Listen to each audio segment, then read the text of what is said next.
오늘 말씀의 제목은 잃어버린 자를 찾아 구원하라. 찾아서 구원하라. 예수님께서 삭개오를 만나기 전에 부자 청년을 만났고 소경을 고쳐주었습니다.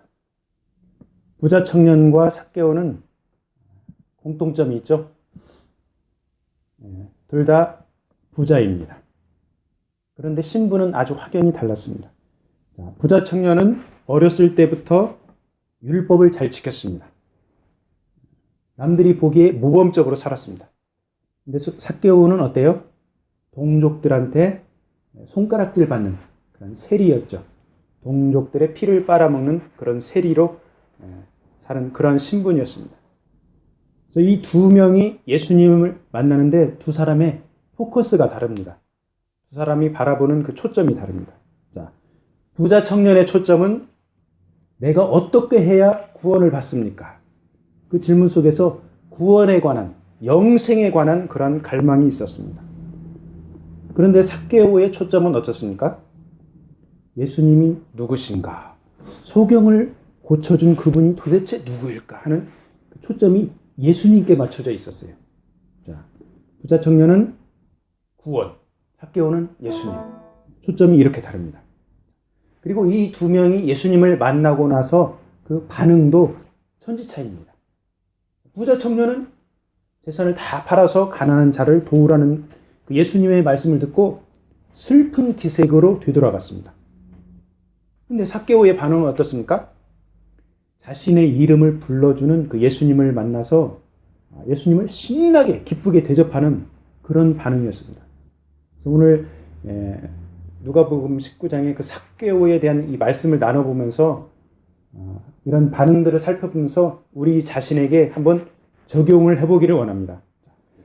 우리는 예수님을 안다고 하면서 부자 청년같이 부담과 고민을 안고 살아가는지, 구원의 초점이 있는지, 그렇지 않으면 삭개오처럼 신나고 즐겁게 주님과 동행하면서 살아가는지를 우리 한번 살펴보기를 원합니다.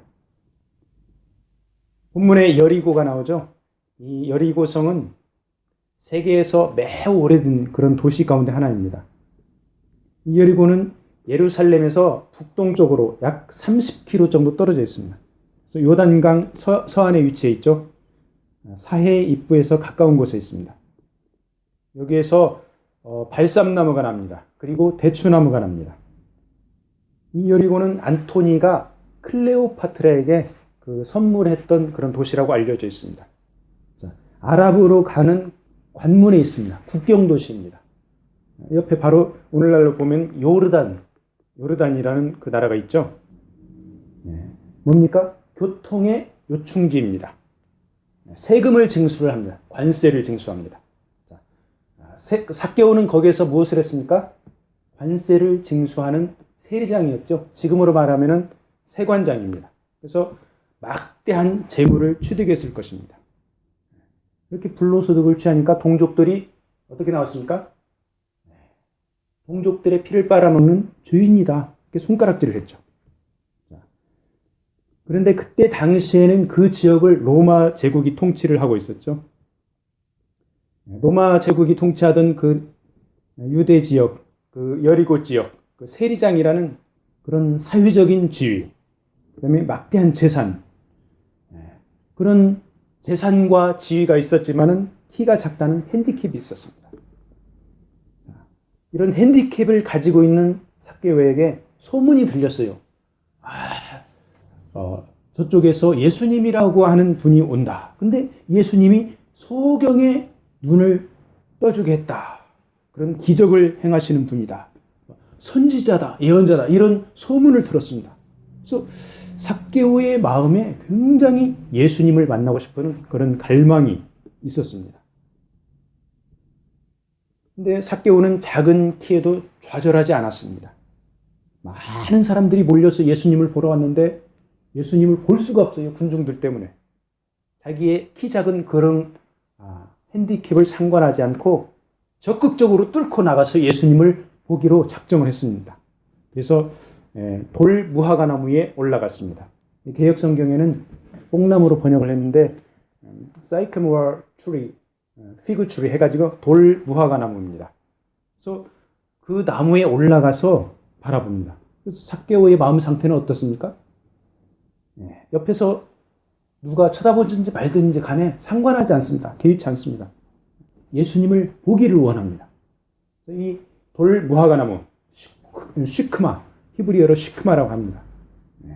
이 시크마라고 하는 돌 무화과 나무를 거기 여행 갔다 온 사람이, 성지순례에 갔다 온 사람이 사진을 찍어가지고 올려놓은 거 보니까 나무가 엄청나게 큽니다. 활렵습니다. 그리고 나무 주위에다가 그 펜스까지 딱 쳐놨습니다. 예수님을 보고 싶은 이 열망 때문에, 예수님을 알고 싶은, 예수님을 만나고 싶은 열망 때문에 삭개오는 자기의 체면 같은 거를 따질 것도 없이 많은 군중들이 있는데 그 군중들 틈 사이에서 이 돌 무화과 나무 위에 올라갔습니다. 그래서 자신의 체면, 자신의 지위 이런 것들보다도 예수님을 만나고 싶은 마음이 더 우선순위를 차지한 것이기 때문입니다. 우리도 살아가면서 해야 할 일이 참 많죠. 만날 사람 많습니다. 그때마다 우리는 우선순위를 정해놓고 할 일, 만날 사람을 정합니다. 어떻게 우선순위를 정합니까? 삭개오는 체면이나 뭐 복잡한 거 싫다. 마음에 그런 갈등도 있었을 거예요. 사람들이 나를 쳐다보는데 아주 복잡한데 나중에 만나지. 이런 마음의 갈등도 있었을 거예요. 그렇지만은 예수님이 도대체 어떤 분인가 알고 싶은, 만나고 싶은 그런 간절한 마음이 더했어요. 그렇기 때문에 용감하게 나무 위로 올라간 것입니다. 우리는 주님을 만나기 위해서 어떤 우선순위를 적용합니까? 개인 기도의 우선순위를 만들어야 됩니다. 구원은 개인적입니다. 그렇기 때문에 개인적으로 예수님을 만나고 하나님을 만나는 말씀을 읽는 그런 개인적인 우선순위를 꼭 적용을 해야 됩니다. 그래서 개인적으로 찬양하고, 개인적으로 기도하고, 개인적으로 말씀을 읽고 깨닫는 그런 시간을 꼭 가져야 됩니다. 그래서 우리가 그런 우선순위를 정해놓고 적극적으로 주님을 찾을 때 주님께서는 만나주십니다. 돌 무화과 나무에 올라가서 간절히 주님을 찾은 이 삭개오처럼 우리가 적극적으로 주님을 찾을 때 주님께서 우리를 개인적으로 만나 주십니다. 예수님께서 삭개오의 그 열망을 아시고 반응을 하십니다. 우리가 간절한 열망이 있으면 하나님께서 우리에게 응답을 해 주시죠. 어떤 식으로 하나님께서 응답을 하시는지 하나님께서 말씀 그리고 주변 인물, 주변 환경을 통해서 우리에게 깨달음을 주십니다. 그때마다 우리가 민감하게 안테나를 세우고 있다가 하나님이 주시는 사인에 반응을 해야 되겠죠. 삭개오는 어땠습니까? 나무에 올라가면서 그냥 예수님을 내가 바라봐야 되겠다 이런 마음이었을 거예요. 근데 예수님께서 개인적으로 삭개오를 알아보리라고 전혀 예상을 못했을 것입니다. 지나가는 예수님의 얼굴이라도 한번 보고자 하는 그런 마음이 있었을 것입니다. 근데 예수님의 반응이 어땠습니까? 예수님께서 삭개오의 이름을 불러줬습니다. 그리고 집에 방문한다고 했습니다. 영어로는 must stay at your house. 내가 반드시 너의 집에 머물러야 되겠다. 이렇게 아주 강렬한 표현을 했습니다. 그래서 삭개오가 아주 감격스러웠습니다. 나무에서 내려와서 즉시 아주 신나게 주님을 영접합니다. 이 삭개오라는 이름의 뜻은 순결이라는 뜻입니다. 순결, pure라는 뜻입니다. 자신의 이름을 불러준 예수님께서 삭개오의 집에 유숙한다고, 스테이한다고 했을 때 그때부터 개인적인 친밀한 관계가 시작됩니다. 그래서 하나님께서는 우리 각자의 이름을 다 아십니다. 그리고 이름을 불러주십니다. 상대방이 나를 알아주고 인정해 줄 때 인간은 자신의 자존감을 느낍니다. 그리고 상대방과 친밀감을 갖게 되고 그 사람을 위해서 내가 무엇인가를 해주고 싶다 이런 생각이 듭니다. 우리가 사람들과 교제하죠. 그 사람들의 이름을 한번 불러주세요. 그리고 그들의 필요를 생각해보고 그들이 돌봐줘야 할 대상이면 돌봐주고, 기도가 필요하면 하나님 앞에 그 사람들의 이름을 불러가면서 기도해 주시기 바랍니다. 그렇게 하면 우리가 그 기도의 대상자와도 친밀해지지만 기도를 들어주시는 하나님과도 우리가 친밀해집니다.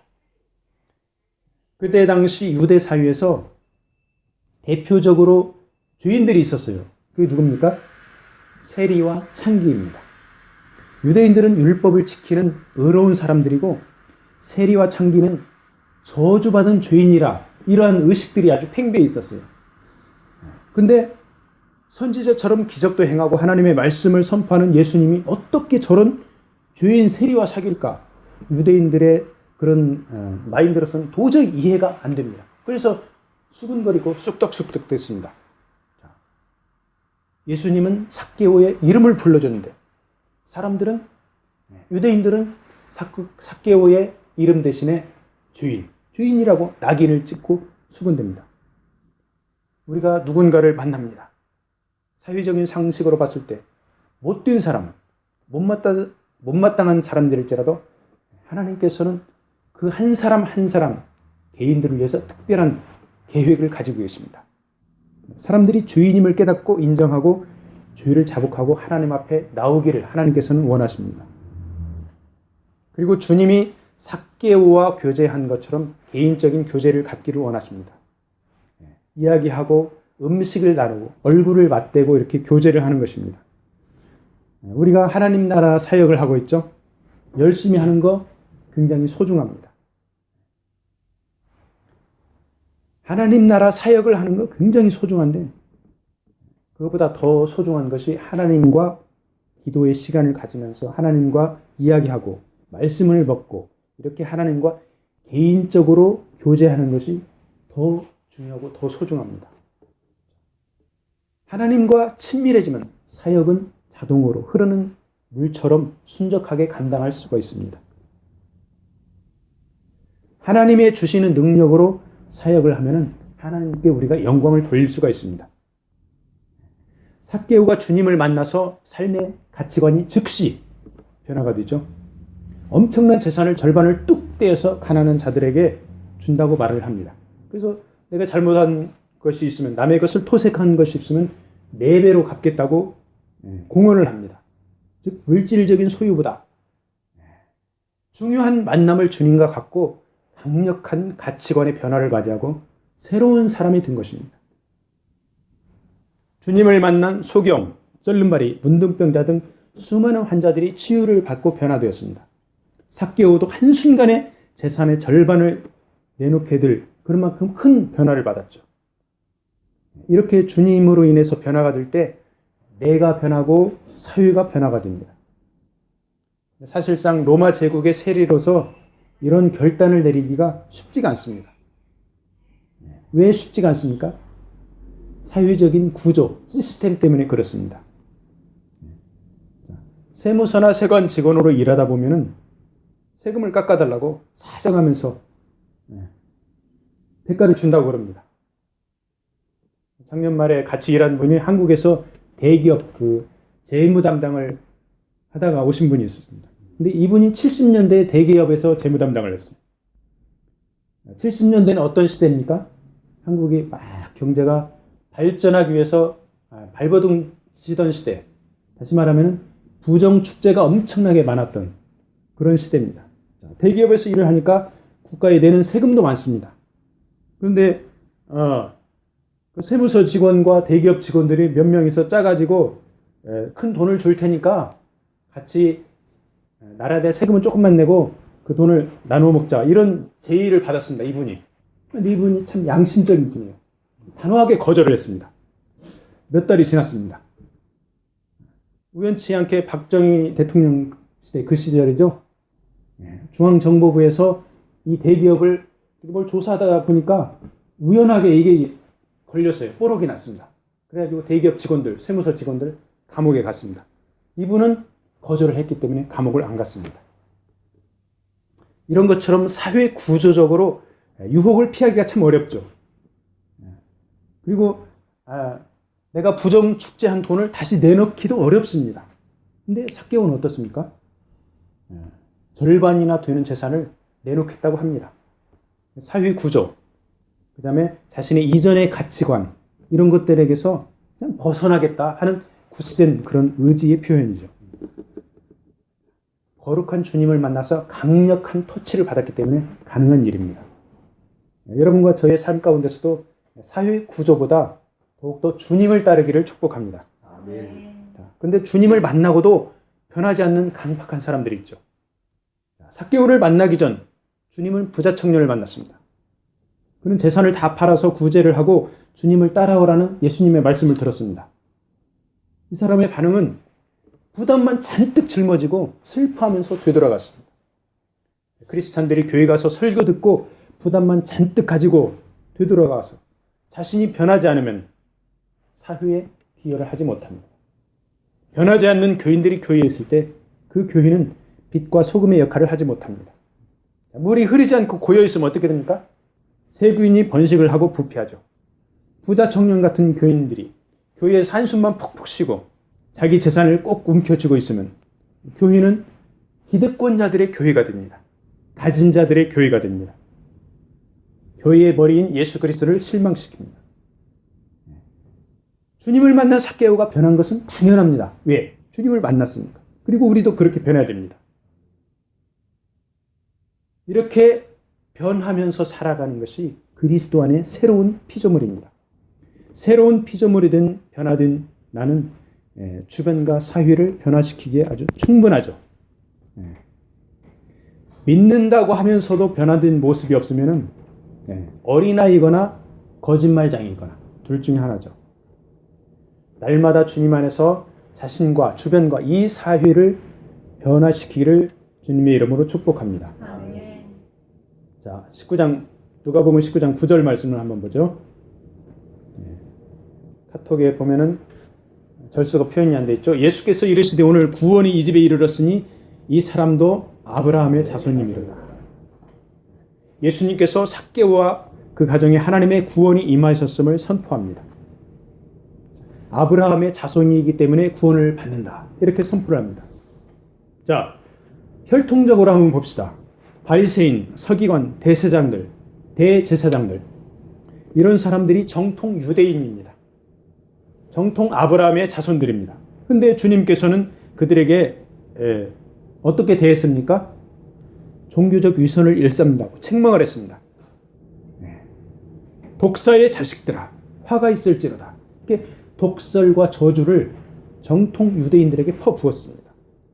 그런데 그런 예수님께서 대중들이 죄인이라고 손가락질하는 삭개오에게는 아브라함의 자손이라고 구원이 이 가정에 임했다고 선포를 합니다. 뭡니까? 정통 유대인들이 도저히 받아들일 수 없는 파격적인 일입니다. 하나님께서 숱한 선지자들의 예언을 통해서 메시아 예수님께서 오신다고 말씀을 선포했습니다. 그런데 정통 유대인들 종교 지도자들은 어떻습니까? 그 메시아인 예수님을 배척했습니다. 구원의 기회를 놓친 것입니다. 어찌 보면 자업자득입니다. 하지만 삭개오는 혈통적으로 보면 어떻습니까? 정통 유대인인지 아닌지 따지기가 어렵습니다.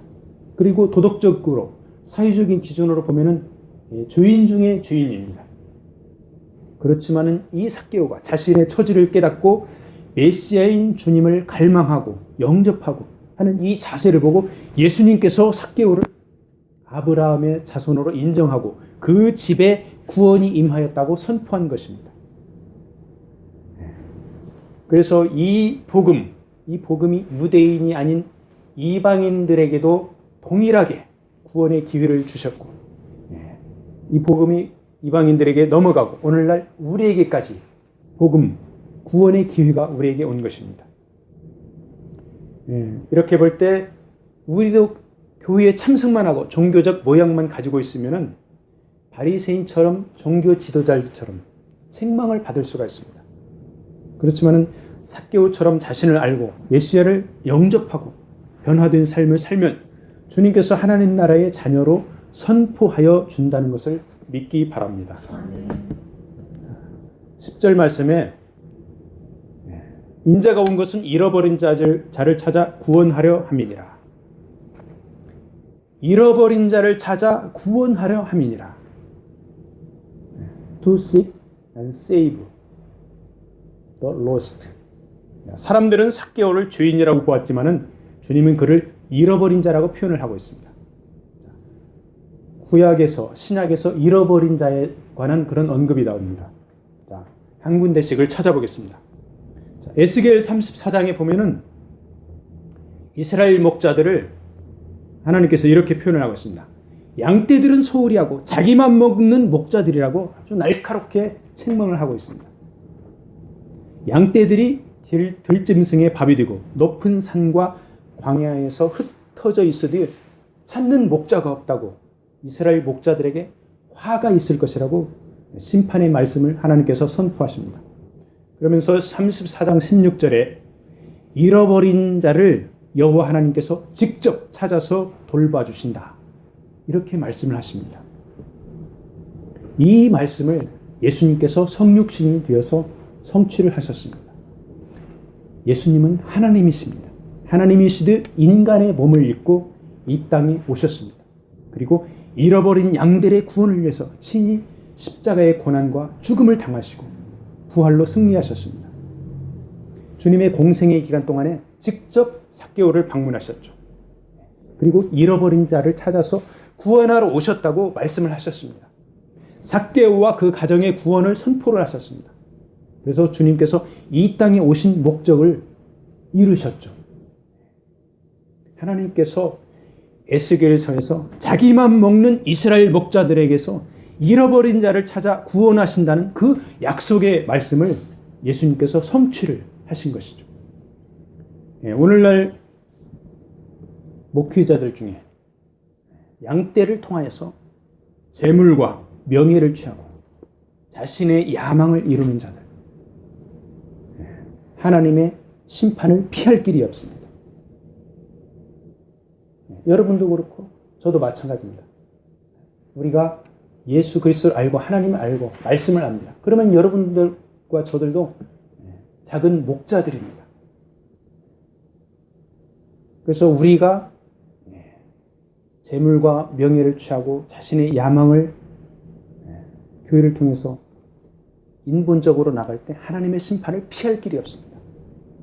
참된 목자는 어떤 목자입니까? 산과 광야, 깊은 골짜기에서 헤매이는 잃어버린 양떼들을 찾아야 합니다. 그 잃은 양을 찾아서 주님께 인도하여 구원하는 것이 선한 목자인 것입니다. 에스겔서에서 타락한 목자를 언급하고 있다면 신약의 누가복음 15장에서 스스로 잃은 양이 된 방탕한 그 둘째 아들 탕자의 그 타락과 회복에 대해서 말씀하고 있죠.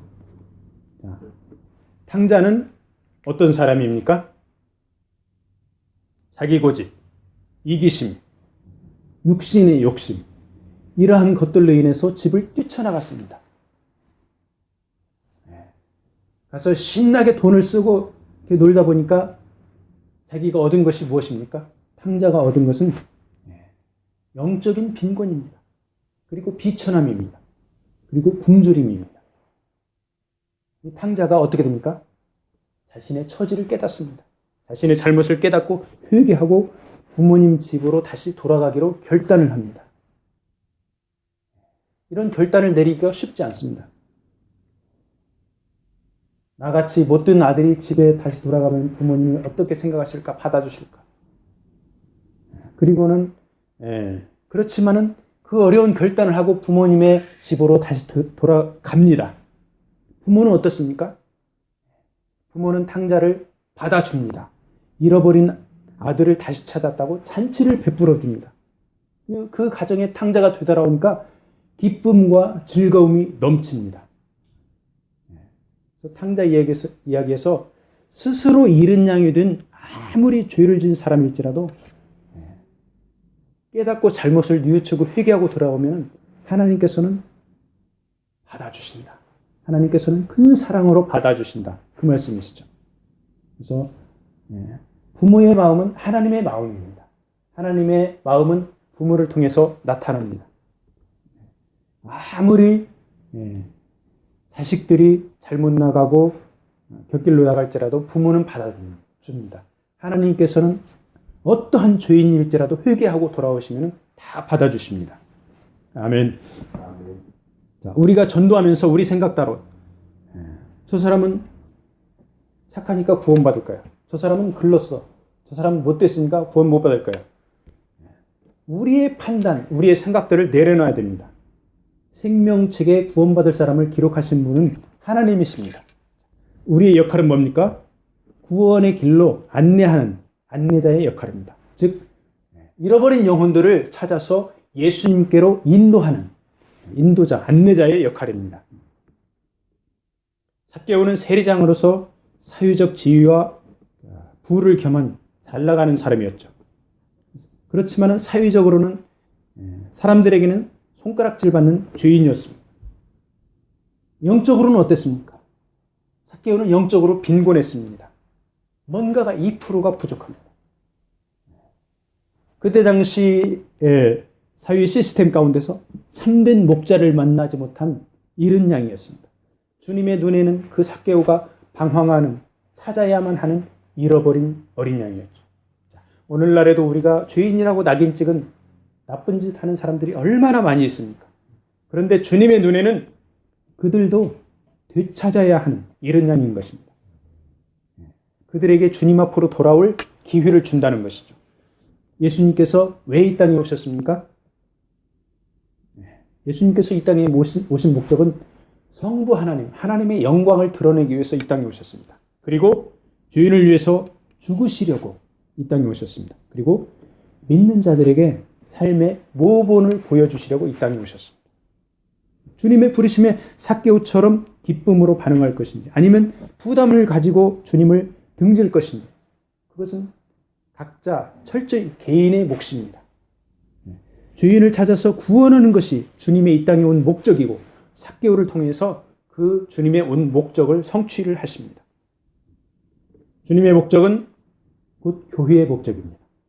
우리는 주님과 친밀하게 지내면서 그리스도의 모본을 따르고 그 가운데에서 잃어버린 자를 찾고 구원하는 사역에 동참을 해야 됩니다. 즉 주님의 사역에 쓰임을 받는다는 것이죠. 누가복음 18장에서 소경의 눈을 뜨게 해서 새로운 세계를 열어주신 예수님. 이 예수님께서 누가복음 19장으로 넘어가면은 삭개오에게 새로운 삶의 가치관을 선사하셨죠. 그래서 새로운 삶의 가치관, 내 마음의 창보다 주님이 주시는 시각, 주님이 주시는 가치관으로 주변을 바라보면 전혀 다른 세계가 보입니다. 마치 소경이 눈을 떠서 칼라로 온 세상을 보는 것처럼 세상이 달라 보입니다. 삭개오가 주님을 만나서 새로운 가치관으로 재산의 절반을 내려놓은 것처럼 우리가 주님이 주시는 가치관으로 이 세상을 바라보기를 축복합니다. 아멘. 오늘 말씀을 마무리하겠습니다. 서두에서 부자 청년과 삭개오를 비교했는데 우리가 교회 다니면서 부자 청년 같은 자세로 신앙생활할 가능성이 높습니다. 말씀을 읽고 기도하고 주님과 친밀하려고 하는 우리 중심에 구원과 영생에 관심이 있으면서도 현실 가운데서는 내 가진 소유를 꼭 붙들고 있으면 그리고 내 문제에만 집착하면 어떻습니까? 부자 청년처럼 슬픔과 부담 속에서 고민하는 크리스찬이 되어버립니다. 그런 크리스찬들이 얼마나 많이 있습니까? 사실 영생은 주님을 얻으면 자동으로 따라오게 되었습니다. 삭개오는 구원, 영생 이런 것보다도 예수님 그분 자체에 관심이 있었습니다. 예수님께서 이름을 불러줄 때 너무 좋아가지고 자신의 소유를 절반이나 가난한 자에게 내어줍니다. 그리고 삭개오에게 넘치는 기쁨이 있었습니다. 삭개오가 예수님과 친하면 영생은 자동으로 삭개오에게 주어집니다. 캐나다 시민권자, 영주권자와 결혼하면 어떻게 됩니까? 난민이나 영주권자가 없는 불법 체류자라도 시민권자, 영주권자가 결혼하면 소정의 절차만 밟으면 영주권이 주어집니다. 사실 우리가 전도하고 구제하고 봉사하고 선행을 쌓고 교육하고 이렇게 열심히 살아가려고 하는 자세가 매우 소중합니다. 근데 열심히 하다 보면 때로는 주님은 빠져 있고 이러한 일들이 내가 하는 일들이 될 때가 있습니다. 주님 없이 내가 일하면 어떻게 됩니까? 일이 너무너무 힘들어요. 그리고 부담스럽습니다. 전도하는 게 힘들고 구제하는 게 힘들고 봉사하는 게 힘들어집니다. 그리고 무엇을 찾습니까? 실적을 찾습니다. 양을 찾습니다. 주님과 친하게 지내면은 자동으로 전도도 하고 봉사도 하고 구제도 하고 그리고 실적에 얽매이지 않습니다. 기쁨으로 합니다. 이번 한 주간 주님과 친하게 지내면서 우리가 필요할 때는 과감하게 돈도 써야 됩니다. 그리고 기쁘고 즐겁게 이렇게 살아가기를 주님의 이름으로 축복합니다. 그리고 잃어버린 어린 영혼들을 주님께서 붙여주시면 그들을 주님의 사랑으로 섬기고 복음을 전하기를 예수님의 이름으로 축복합니다. 아멘.